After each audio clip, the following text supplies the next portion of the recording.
another myth is about sort of happiness being on the outside, that it's like, I'll be happy when I have that job that I've always wanted. I'll be happy when I have that house I've always wanted. I'll be happy when I have a baby. And the truth is that those things do make people happy, but they don't make them as happy or for as long as people think they will. And so it's kind of a cliche, and a lot of these things sound like cliches, but they're backed up by research. Happiness is really on the inside, not on the outside. Right, and like the Dalai Lama said, there is no way to happiness. Happiness is the way. I love that. That is a great quote. It's a good one. Yeah. Now, you touched upon that a little bit about, destinations. Like, if I get there, then I'll be happy. Which also relates to kind of hedonic adaptation. What happens when people get to the destination usually? Right, you get sort of used to everything. So one of my areas of research that I'm exploring with one of my graduate students is this phenomenon of hedonic adaptation, which is human beings have a remarkable ability for getting used to anything. So we get that big house, we get it into a new relationship or a new job, and then eventually we sort of get used to it, we adapt to it, we start taking it for granted. And so a big part of how to stay happier and become happier is to try to thwart that adaptation. So for example, expressing gratitude and appreciating what we have is one way to not take things for granted. That really should be one of our main goals in life, is to not take things for granted that are in our lives. Again, something that needs to be practiced, right? And the gratitude thing, so what's the optimal frequency for practicing gratitude? Well, it depends on the person, because remember, fit is one of the themes of my work. We did one study where we showed that people who counted their blessings 3 times a week did not get happier, but those who did it once a week did get happier. Count your blessings once a week. Well, okay. On Sunday average, evening, exactly. Yes. On average, that seemed to work. Now, I don't want to. Now, some people say to me, "I count my blessings every day," and that works for me. And I say, "Great." Here's one right here. There's a little boy walking past us.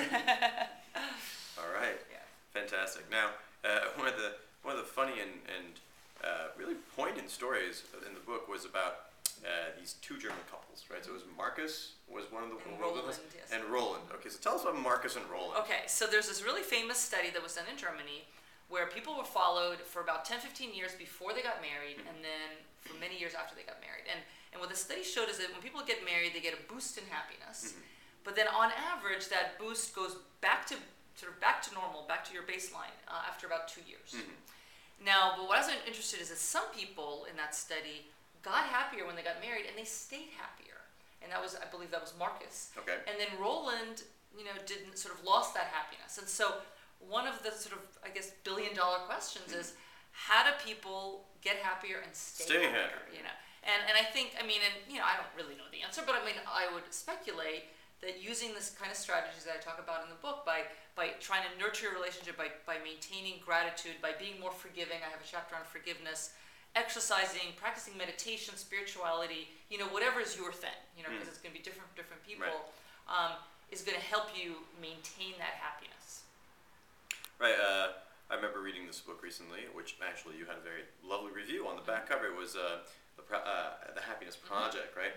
And so one of the things that Gretchen Rubin does in that book is she has a schedule. She has like this checklist thing. So do you think that's an effective tool? Absolutely. Now, and again, it doesn't work for everyone. Right. So, and I'm exactly like Gretchen, and I'm very organized, and I keep lots of schedules and lists.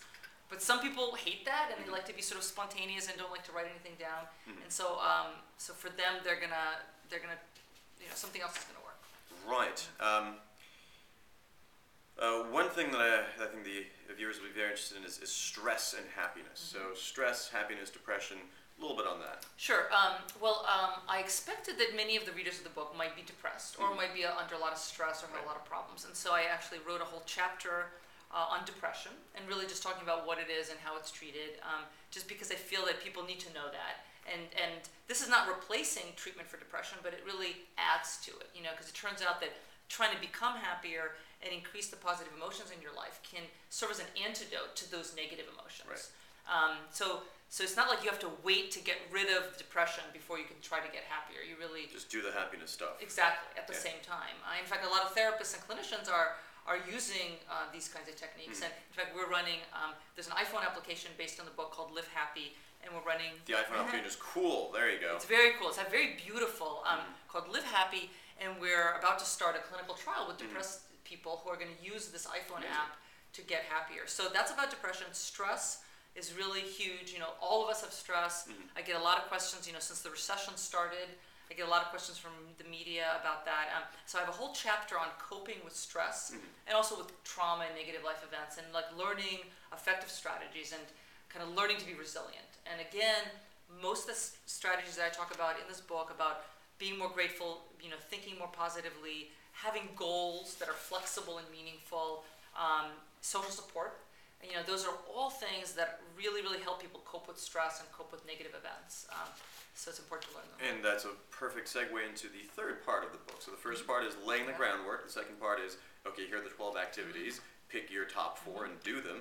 And then the final part is, okay, how do we perpetuate this through time? So you mentioned social support, motivation, effort and commitment, habit and positive emotion, and timing and variety. That's right. So the third part I call the 5 hows of happiness, because they're basically like, how do we implement these happiness strategies in a way that's most optimal? And so variety, you want to vary what you do so you don't adapt to it. Timing, we were talking about counting your blessings 3 times a week versus once a week. It's going to depend on the person, but you have to kind of time it right. Positive emotions, that's a really important mechanism. That's kind of how we get happier, is through increasing our positive emotions. So we want to increase kind of the bursts of positive emotion in our lives, even when they're trivial, quote trivial. Eating a little piece of chocolate can actually make us happier, which makes us more creative, which makes us more friendly. Motivation and effort are key. In fact, something we haven't really discussed is it's important to put the work into it. A lot of people think, kind of gets back to the you either have it or you don't. It's like, you either have it or you don't. If I don't have it, there's nothing I can do. And the research shows that you have to put work into it. When you think about any goal in life that's worth pursuing, you have to put effort into it. In your job, in terms of health and fitness, you don't just kind of sit back and let it happen to you. And then social support is really critical. And again, this is related to what we're talking about with relationships. It's amazing. It's like a magical thing. We've all had experiences where we've been, say, ruminating about something negative that happened, and then you talk to a friend and you just immediately feel better. Boom, it's gone. I mean, if there was a pill for that, right, it would be very expensive. Friend pill. And really, that's what it is just talking to a companion or a friend or a spouse. Usually I have to take them to dinner. That's kind of expensive, too. Well, but it's enjoyable. Yeah. It's well worth it. No, but you see we have a recurring theme here, and the recurring theme is that we have phones ringing, and that's always fun. Well, a friend is calling. That friend's calling. That's pretty important, too. And the idea is that it's constant practice. You can't expect to go to the gym and have a personal training session and then be fit for the rest of your life. You keep on going. So happiness is the same thing. You exercise those muscles, you keep on doing it, and you kind of establish habits. So people say, I'm in a rut. Well, why don't you dig yourself a good rut and stay in that one? So I like that. So why don't you give us a little teaser about the next book, because you've already told me a little bit about it. It sounds really interesting. Sure. Well, I'm writing a new book, and it's tentatively called The Prepared Mind. And it's about how to respond to sort of moments in life when everything changes. We've all had those moments.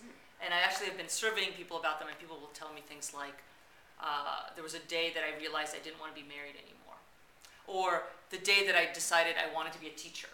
And so kind of everything changed. And so it's about how to kind of prepare for those moments. So it's a little bit, I've been telling people it's a little bit of like an anti-blink, sort of that, the idea that we need to be thoughtful and really sort of take the time to prepare for those moments. So while you're reading it, no blinking allowed the entire time? No blinking allowed. Pretty much.